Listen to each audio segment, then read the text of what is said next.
Hi guys, welcome everybody for joining us today. I am here with Mark Balovnev, I believe, and he is from Cyrisma. So what I like to kind of start all these things off with is briefly explain who you are, what you do, and who you help. Yeah, absolutely. So I'm Mark, I'm the CEO at Cyrisma, and we're a platform to identify and mitigate cyber risk. We sit firmly on the proactive side. So the way we like to think about it is you've got security tools that act as the bodyguards, right? And they're going to tackle threats that come through the front door. We're the tool that looks at your overall posture and says, well, we should lock the front door first, and maybe we should close those windows, and so on and so forth. So we look at the environment and we provide recommendations for what we can do to reduce the probability and the severity of a potential breach. And who do you mainly work with? Like, who do you sell to? So we work primarily with MSPs and MSSPs. Okay.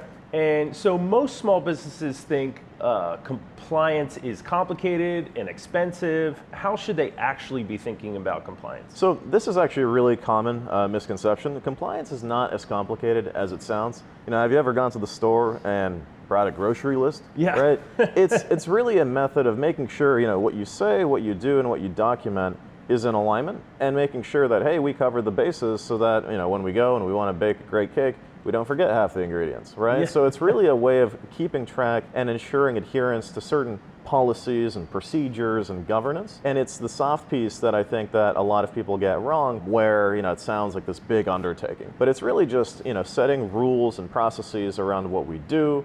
How do we react if we see something?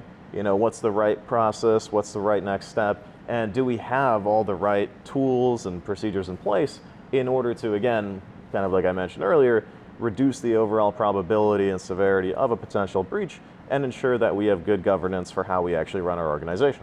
Okay. Yeah. Dotting your I's and crossing your T's for everything you're supposed to be doing. So what are the risks small businesses face if they're not properly compliant? So this is something where, you know, over the last couple of years, there's really been a fire lit, you know, around compliance as a business enabler. Right? So one of the things, again, kind of going back to, if you treat it like a chore, it's going to be a chore. If you treat it like an enabler, it really unlocks a lot of opportunities for you. Whether it's helping the business run smoother, whether it's holding ourselves and our MSPs, you know, accountable to, you know, what they say they're doing, and having that audit trail so that in the event of any kind of incident, we can also look back historically and say, well, this is what we were doing, this is how we were doing it, these are the decisions we made, and making sure that's all in order. The big elephant in the room is compliance as a business enabler, right? So it no longer means that, hey, maybe we might need to go back and look at this audit. It's really about unlocking new revenue opportunities like we've seen with SOC 2, like we've seen with CMMC. And so people are starting to see that security and trust is actually something that can help open doors, right? And not just something that you have to do.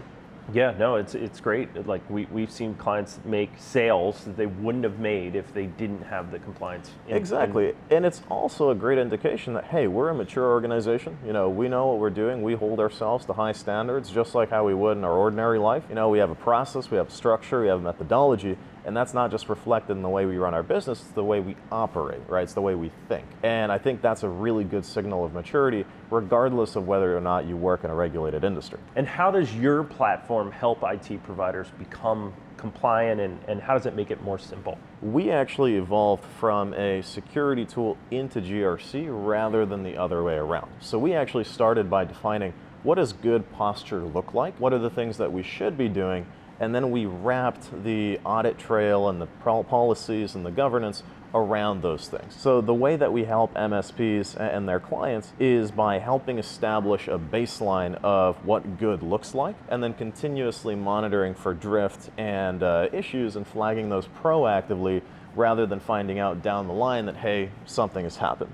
Paired with good policy creation and governance to actually help define what we do when we see drift, you get a continuous compliance platform that helps you stay secure and compliant continuously, and not just, you know, one day of the year when you're going for your audit. Yeah, no, that's great, because I think a lot of people focus on, you know, getting ready to be compliant on May 5th on a Monday at noon, and then after that we don't think about it again until the next year. See you next year, you know. Yeah.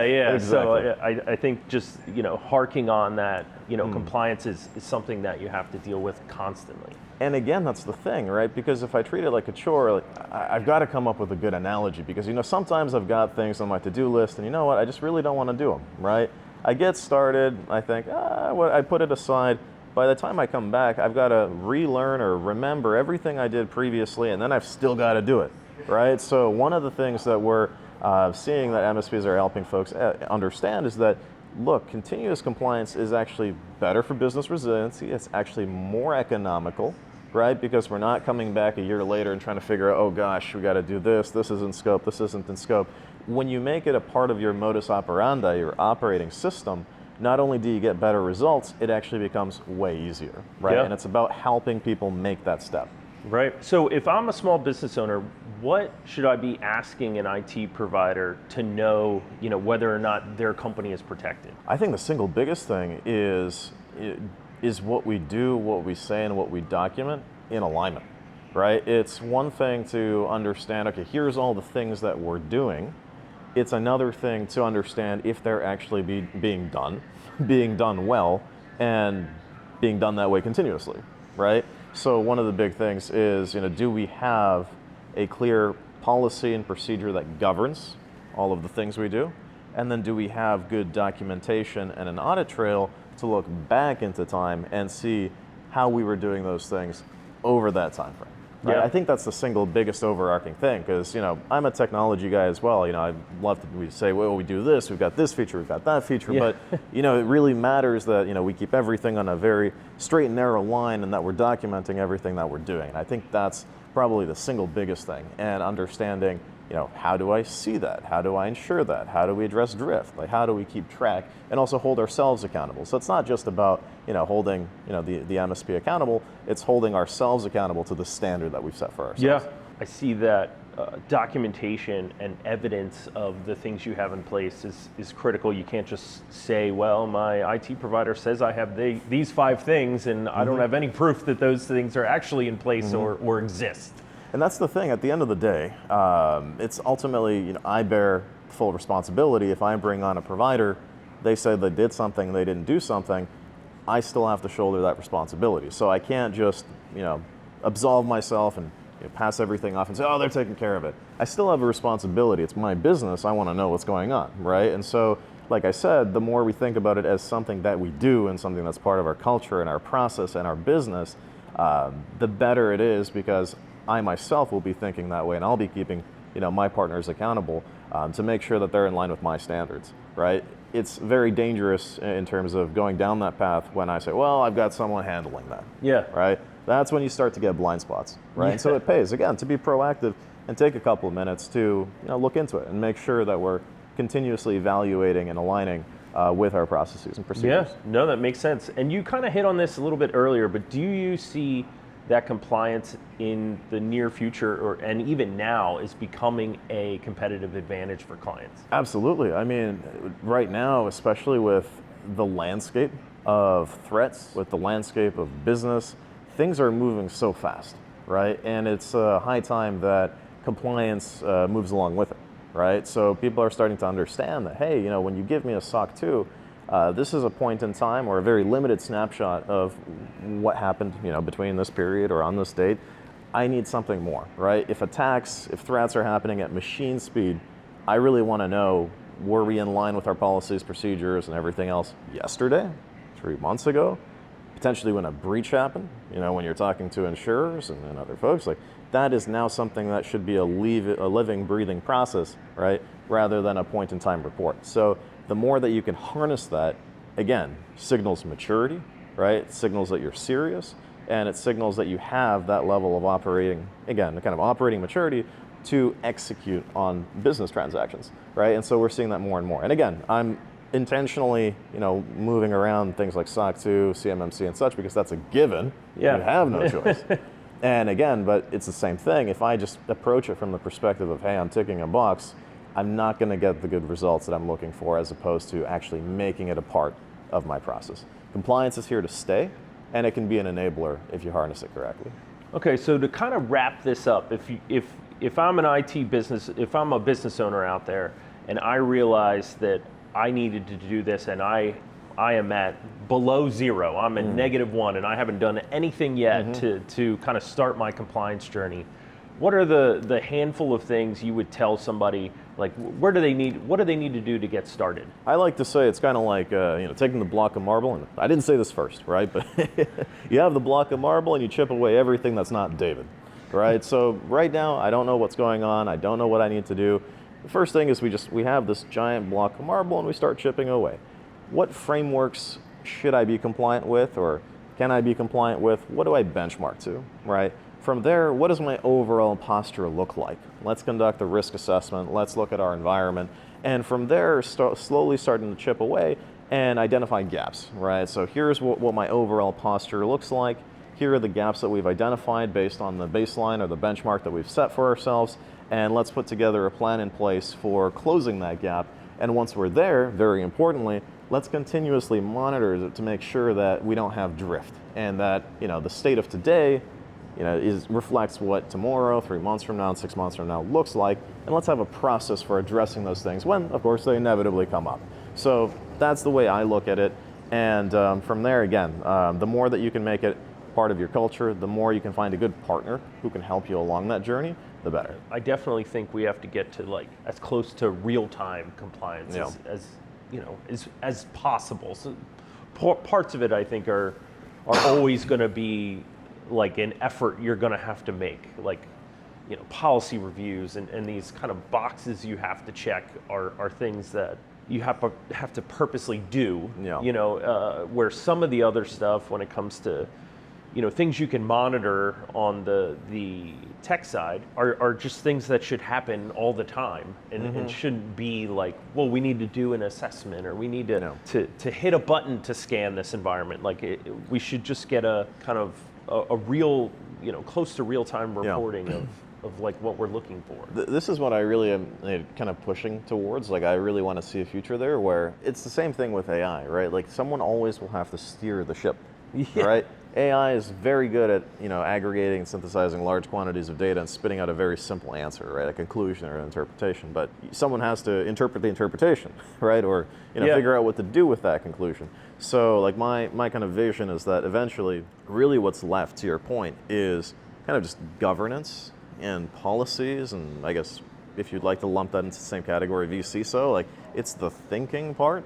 And then you're just pulling strings, right? Because the technology should just work, to your point. Yeah.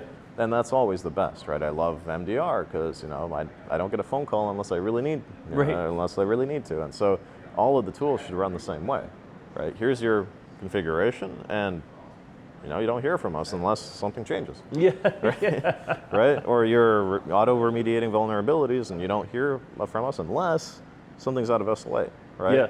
So if I call you on Monday, I'm like, oh, we got all these issues, and you're like, yeah, but we have Patch Tuesday tomorrow. Like, is that a useful alert? Yeah. So it's that context, and after that, I can just pull strings, and actually that's the hardest part. Make sure that people are doing what we say they should be doing, right? Did we actually do a background check? Is HR running background checks for those people we just hired? Like that you can't automate.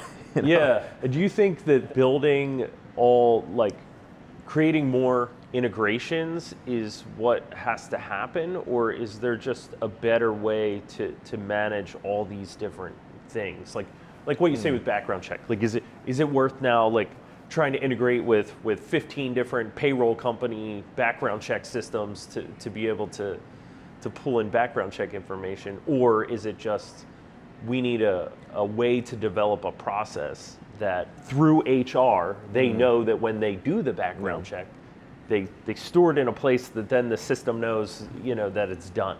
Yeah, I think it's a little bit of both, right? Like, we're all kind of very technical here, so their immediate urge is to solve it through technology. Yeah. Right. Yeah. So we try to solve everything with technology, but even with AI, again, it comes down to a human thing. Like, business is still human. All these processes are still human. Like, you can't automate that away unless you've got a bot doing HR work. Yeah. Who knows? But yeah, I mean, it's really about, like, do we have the operational maturity for clearly defined processes that people understand and adhere to? Yeah. And that is going to be better than any kind of integration I can make for you. Yeah. Right? Like, that is the core of the problem, Yeah. right? I can always monitor and be like, yes, you did it, you didn't do it, but like, I can't educate your people, Yeah. Yeah. So that's still like the biggest thing, right? So we've seen like larger MSPs really nail that, and again, it's counterintuitive, right? It's like, if I do all this work, life actually becomes really easy for me. Yeah. Right? If I kick it out and I don't do it, I'm going to have to do so much crap later, Yeah. you know? And that actually reinforces my negative. I'm like, oh, compliance sucks, and like, Yeah, well, yeah. I'm making it suck for myself. Yeah. So, What yeah. we found is if you have to do it yourself, so like we carry a SOC Mm-hmm. too, once you like go through that pain yourself, Mm-hmm. you understand how valuable just doing the things you're supposed to do when you're supposed to do them. You'll spend more time come audit time. Yeah. Yeah, by just like, Yeah. look, if I take an extra minute and do this, move this background check into this folder so I know that it's going to check this box, then in a month from now, me getting an alert that I didn't do this and I need to show it evidence for, these 5 things that if I did them when I was executing them, it would have been much faster. Yeah, exactly, exactly. Hopefully I could get the point across there in the conversation, because that's what I was trying to say. Is like, yeah, if you, how painful is it to go back even a couple months to something I was working on in some folder, Yeah. like maybe I accidentally left it in my downloads and it's not where it's supposed to be, and like trying to pull all these different things together, like it sucks. Yeah. But yeah, it's like getting people to eat their vegetables. I mean, we sell proactive security, right? So it's a continuous uphill battle. Yeah. No, it's true. Not just for us, right? Because it's through the MSP. It's ultimately to the small business themselves. Yeah, but it is changing. It's crazy. We're gonna have to. Speaking of policies, procedures, adherence, we're gonna have to let your AI agent loose on some of this stuff soon. Yeah. Yeah, we're trying to. You still playing around with that? Oh yeah, so we use a product called Neo Agents that we see sitting at the top of our stack.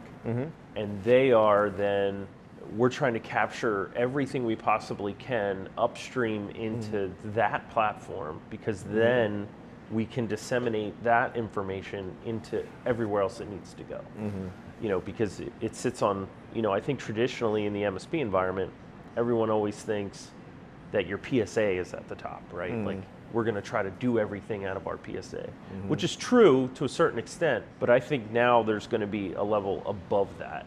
That's here's the intelligence layer of the MSP, and your PSA and all your other tools work through there, because that layer has access to everything. So then it becomes easier to do these like things have to do with compliance that has to touch all these other things. But now you don't have to worry about the compliance tool having to integrate with all these other things, just has to get up there. And then that can go down. I think it'll make it easier for vendors, because now you're like, I don't have to go try to integrate with 4 PSAs, 5 different RMM tools, 3 different documentation tools. Like, if I can just get into some of these intelligence layer tools, then they'll take care of pushing down the information that I need from all these other places, because I think it's too hard for vendors to keep up. Well, yeah, it's true. It's also an existential question, right? Like open versus closed ecosystem, breadth versus depth. Yeah. Like, what matters in the MCP and AI world? Because I see more and more of that, right? A lot of MSPs are like, well, there's no tool that like understands or can do exactly what I need it to do. So I'm going to build it myself, and I'm just going to pull in all that data from different places, and I've got like my little like brain in the middle, right? And then I'm not limited by oh well, yes, that integration's on our roadmap, and whatever. Right? But of course, for us or for any vendor, it means like kind of giving up control. And that's also scary, right? It is, because then you start to become more and more of a commodity, which is why we've really doubled down on data. Right? It didn't used to be so much the case, but in this new AI world, like when you look at the spectrum of what's disrupted, on the far, far left, the actual agent, the telemetry, like the data that the agent, I mean like the actual endpoint agent, right? Yeah. The things that any AI agent would, ingest and take action on needs to be rock solid, right? Yeah. Anything else, like anything like conclusion-wise or just native GRC platforms, like that can all go away eventually, right? But the data collection is, it's the hard work, and that's something you can't vibe code, right? So, that's the raw information you need. So ironically, people used to pay a lot more for advice and professional services and GRC. That's going to get devalued, and people are going to start paying more for good data. Yeah. Right.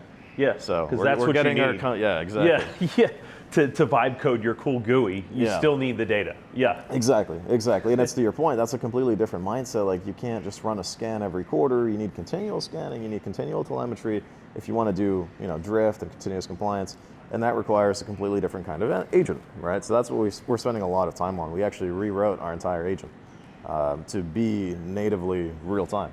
Yeah. Not just from a security perspective, but from a compliance perspective. Yeah. No, that's So, good. That's cool. It's good times. I think it's going to be interesting, like how all this like pans out. Yeah, Like yeah, it's going to be a lot of fun.